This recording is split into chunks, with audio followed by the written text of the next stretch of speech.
in session.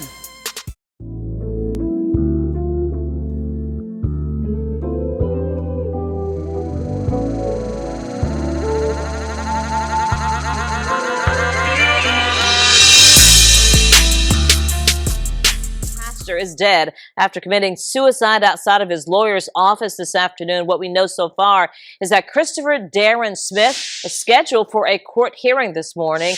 This is information coming from the Muskogee County coroner. Smith was facing several charges, including child molestation and sodomy. The coroner's office getting a phone call just after 1 o'clock this afternoon. The coroner tells us Smith was standing trial on 2 rape charges, and when they broke for lunch, Smith did not return to court, but instead he was found dead with a single gunshot wound to the head. Yo, YouTube, what's going on? Trey back again, hit y'all another video. Hope y'all having a very great day. Hope y'all having a very great week also. My day is going absolutely marvelous. Big shout out to all the channel members, all subscribers of the Trey King Show family. And much love to each and every last one of you all. And you all, we have a story out of Georgia by way of Columbus. And big shout out to everybody in the great state of Georgia.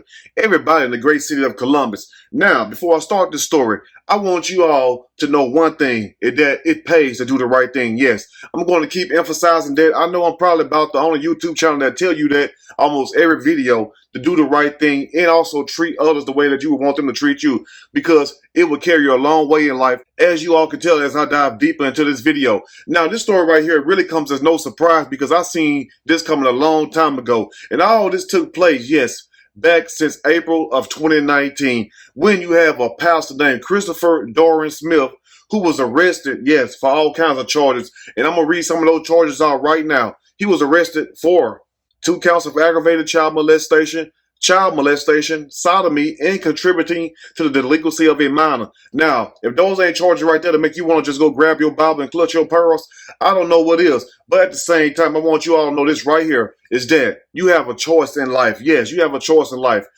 to do the right thing or to do the wrong thing. Now, it pays to do the right thing, and that's the word for the day, do the right thing. Look at the bottom, do the right thing, because guess what? That will carry you a long way in life, and you don't have to worry about nobody arresting you or coming looking for you. But I'm going to say this right here, is that you have a choice in life also. So you either going to make the right choice or you're going to make the bad choice. So evidently, Pastor Christopher Smith made a bad choice. And Christopher Smith was in court just a few days ago, standing trial for these allegations where he was facing life in prison. Yes, he was facing life in prison. And you know how they do men and women in prison, especially men in prison that have been arrested for messing with children. They either going to rape you in there or they might kill you. So Christopher Smith was facing life in prison, and it's no surprise to me as to him taking his life. But he did all this right outside the courtroom when the court was having a recess while they were debating on a witness statement. But this right here really should show you also is that you should be careful who you listen to. But we'll break the rest down as I read a snippet from this story. I'm going to read a quick snippet from this story, and I am going to give my opinion, all of it.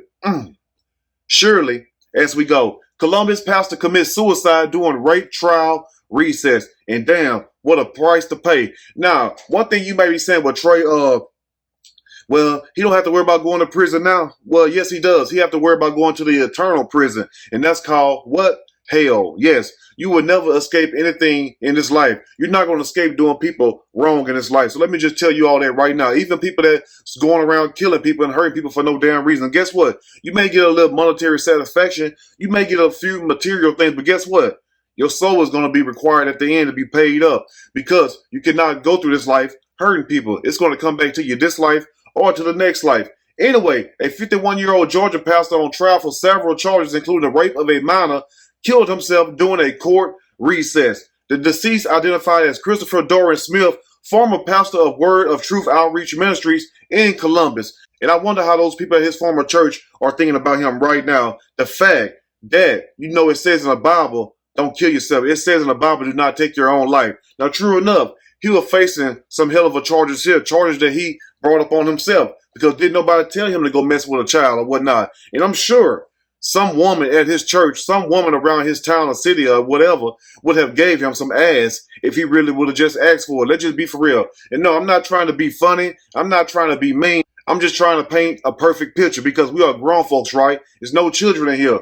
So, I mean, if you wanted a child that bad, you wanted to mess with a minor that bad that you would give up your own freedom, your own life in the end, just for a little satisfaction, That's crazy right there. But this goes to show you how the enemy, yes, the enemy, the devil will trick you. But at the same time, you have a choice. You have a choice in this matter. Either you're going to do right or you're going to do wrong. Now, true enough, Christopher Doran did this behind closed doors. But guess what? Doing things behind closed doors, certain things will still come to the light. So you have to be careful. And that's why I tell you all in the beginning of this video, it pays to do the right thing. Let's continue. Now, former pastor Christopher Doran took his own life during the 5-minute recess given by the judge during the trial before the last witness was to be heard Wednesday. A sad situation right there. And you got a lawyer up there, really his second time even going to trial. He's new to this. He's trying his best to fight for you. So he's up there debating with the judge or whatnot, trying to help you out, trying to keep you from getting a life sentence, even though most likely, due to these serious charges that you were charged with, he was going to get life. But you have the lawyer up there, Mr. Thomas, fighting for this guy. And what does the former pastor do? Go outside, pretend like he going to his car to get his glasses, and upon going to his car, that's where he grabs a gun out of his car and shoots himself in the head. So the lawyer is looking for Christopher Doran, and he comes outside and he sees Christopher Doran on the ground with a gunshot wound to the head. And the lawyer said he freaked out because he never seen a dead man before. He never seen nobody dead, and he was yelling at the pastor to get up. So imagine the pain and the hurt that you put the lawyer through also, because I'm sure he's been fighting with you and talking with you for these last couple of years and whatnot. But like I told you all, Christopher Doran, to me, already had this plan to take his own life if things was going to go left in this courtroom, because that's the way it sounded. That's the way people are telling me that was inside that courtroom that day. Anyway, let's continue. Ex-pastor Christopher Smith killed himself behind Thomas' office at a government center courtroom. Now, he was arrested, like I told you all, back in April of 2019 on charges of child molestation. And one thing about it, think about the damage that you caused to this child, and think about the damage that you caused to this child's parents and whatnot, because I'm sure those people who are parents to this child did not entrust this child to you for you to mess over this child like that. Now, they never say if this child attended the church or if this child was just a regular child in the community. They never said anything like that. So for those who want to know how Christopher Doran was able to meet this child, get close to this child, either this child was a member of his church or was a child in the community, because I don't see no other way. But they did not leave any specific detail telling the nature of how he originally met this child. But we know one thing is that he messed over this child and it ended up costing him his life. Not only did he mess over the child, but guess what? You messed over yourself in the end, because look what happened to you in the end. Anyway, let's finish up. Now, Christopher Smith, who faced life in prison if convicted, was on trial in Superior Court Judge Marvin Goffard's courtroom on 2 counts of aggravated child molestation, sodomy, and contributing to the delinquency of a minor. So it's no wonder that he was going to get a life sentence or whatnot. But I'm sure the attorney was doing his best to fight for him. And like I told you all, this was his attorney second time going to trial, Mr. Thomas. So he's kind of like inexperienced, but he was really trying his best. Now, true enough, I'm sure the pastor, before he took his own life, was thinking to himself in the end, was this really worth it? And that's the message I'm going to leave with you all right there. Before you do anything crazy, you know what I'm saying? Hopefully nobody out here mess with children. True enough, if you do, you need to go get help, or you're going to get the pause from somebody. But before you do anything crazy, whether it's hurting somebody or hurting yourself, and think about this more than anything, is it worth your life? Is it worth you hurting yourself? Because remember, you have a choice, either to do right or do wrong, or to help somebody or to hurt them. But at the same time, it pays to do right. So for those who do right, keep doing right, because guess what? You will sleep better at night and you will have less troubles throughout your everyday life. Anyway, you all let me know what you think about this story. If there's anything I may have missed or misinformed, which is not my true intent, please let me know in the comment section, or you can email me. We can talk about it more there. If you like the video, push that like button. If you like the video, subscribe to the channel. Become a channel member. Also, share the video with your family and friends. Till next time, you all stay blessed. And I will see y'all soon on the next Trey King Show. And guess what? I'm out.